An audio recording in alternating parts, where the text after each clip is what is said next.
I thought, oh well, she'll read it, and maybe a couple of other people will read it, and then it'll be stuffed in a cupboard somewhere and sort of lightly forgotten about. But that's not what Julie decided. She decided it was going to be published. So I thank you for that, Julie. She handed it over to Barbara, who's done so much work, and it's almost as much her book as it is mine, because she's done all the layouts and getting the photos in and organising the publishing. And all I did was write it. I mean, that's the easy bit as far as I'm concerned. So I think she deserves a special. There are other people I want to thank too who've helped with it.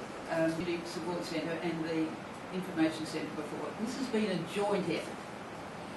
A lot of people have contributed to making it come out as a book. And I think that's good, and I think it's important.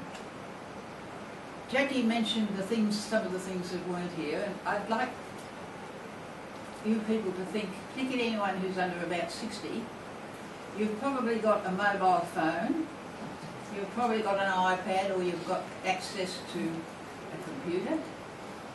But back 40 years ago, and that's not quite half my lifetime, none of those things were available.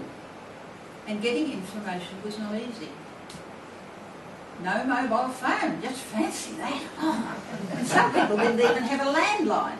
And you had to use a phone box. And into the phone box you had to put money. No credit card, you didn't get money off a bank for no reason at all.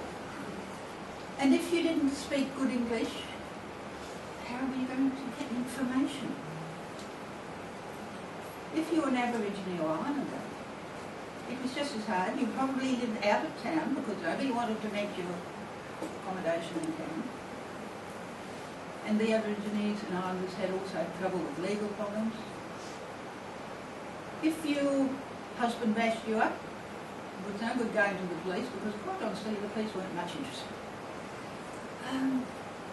If your wife had to go to hospital, there was nobody to look after the kids. If your child was diagnosed with some mysterious illness that you never heard of, you were probably told that the nearest specialist was in Brisbane. And this was why the centre was set up, to help people get information, but also to collect information. Because by collecting information about the things that people were asking, we were able to then help set up new services. We were able to encourage other services to publicise what they were doing better, or we were able to put people in touch with services. And very often it was an advocacy role where we might write letters for people or get in touch with them on the phone for people. So that's why the centre was set up, and a lot of people contributed to it. And I certainly have tried to pay tribute to all those people in the book, and it's lovely to see so many of you here who've been involved with it today. I certainly enjoyed it. I don't say there weren't some stressful moments, particularly violent when we didn't have any money,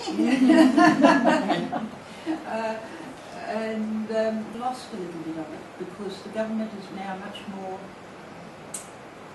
autocratic. Dare I say? They give you the money, don't they? But you've got to do what they think needs to be done, rather than not always what the community wants to do.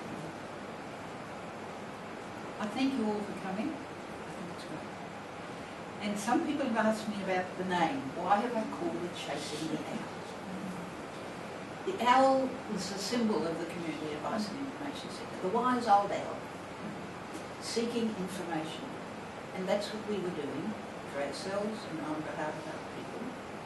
Information and wisdom. And I'm very pleased to say the owl has been incorporated in the new logo for the Support Centre. But I think about chasing the owl, and I certainly had to chase the owl to get some information put in the book. It's about wisdom, and wisdom has got nothing to do with being clever. It hasn't got much to do with book. It hasn't got anything to do with book learning. Wisdom is something that develops with experience, and I hope we will all go on chasing the L for as long as we are.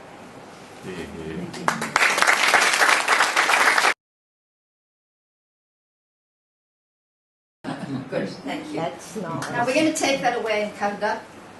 What we would like to do is, because so many of you are seeing each other for the first time, there are obviously lots of memories come to fore. If anybody would like to say anything from the floor, please feel more than welcome if you'd like to share some of your memories with us, or if there's anything in particular you'd like to say to Margaret.